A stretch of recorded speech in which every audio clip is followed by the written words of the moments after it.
Je me doutais bien que tu aimais ça. Le cinéma.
Dans ma dernière vidéo de ce format, consacrée à Ego, je disais qu'un film fantastique explorant la mythologie nordique et son folklore serait incroyable, filmé dans les décors froids et atypiques des pays comme l'Islande.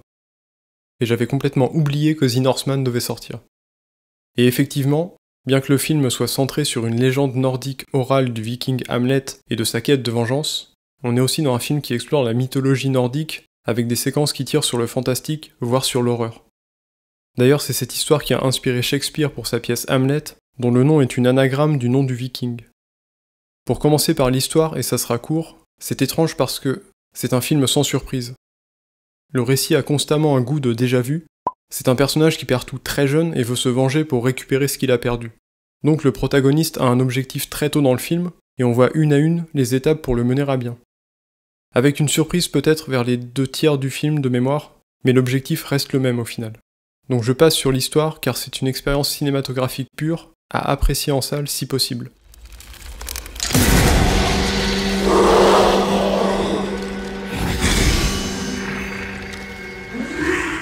La photographie du film est incroyable, des vrais décors et des effets spéciaux numériques pour des scènes de vision. Rien n'est gratuit dans les choix du réalisateur, Robert Eggers.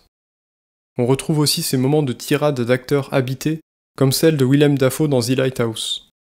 D'ailleurs, l'acteur a un petit rôle ici. Danny! Let Neptune strike ye dead, Winslow! Hark!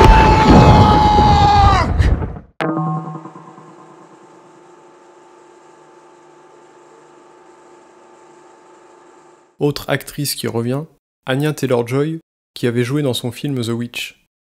Elle est toujours impeccable, et tout le cast en général se donne à fond. Je vous conseille les deux films au passage si vous aimez le fantastique et l'horreur.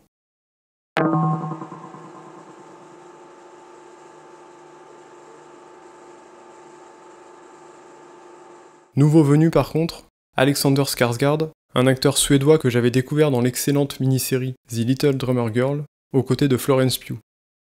Il a subi un entraînement drastique et s'est métamorphosé en animal pour ce film, avec ses trapèzes surgonflés et son air voûté qui lui donne vraiment une allure sauvage et brutale. Le film est visuellement violent et explicite d'ailleurs, pas de censure ici, et pas d'humour non plus. Et Klaus Bang a également rejoint le casting. Il incarnait avec brio Dracula dans la récente série de Netflix, qui contient du très bon et du moins bon. En vrac, pour en finir avec les points positifs, les passages de vision sont fous visuellement, et c'est là que le réalisateur explore véritablement la mythologie nordique, avec l'apparition d'une Valkyrie par exemple. Le film a cette même froideur, lenteur et distance émotionnelle que Dune. Et si vous avez aimé l'histoire et l'aspect décor naturel de The Revenant, et que vous aimez le côté crasseux de Pirates des Caraïbes, foncez le voir. Ça n'est pas un film que vous aurez oublié d'ici quelques jours, il laissera une marque en vous. Et concernant les points qui pourraient être négatifs, c'est plus subjectif je pense. Le film est bourré de créativité et de maîtrise technique. Mais si ce type de réalisation très premier degré et atmosphérique ne vous parle pas en général, vous risquez de ne pas rentrer dedans. La meilleure comparaison que je trouve, c'est Dune. Une proposition de réalisation très forte, une lenteur qui permet de tout installer et de profiter de l'ambiance de l'univers du film, mais un manque d'émotion par moment. Après, cette froideur émotionnelle s'accorde très bien avec le cadre du film et son histoire. Et pour conclure, un mot sur la bande-son car c'est un pur plaisir du début à la fin, surtout en salle. il y a une ou deux scènes de rituel où ça titille la fibre animale chez le spectateur. C'est dans ce style, si vous voulez vous faire une idée ou prolonger l'expérience.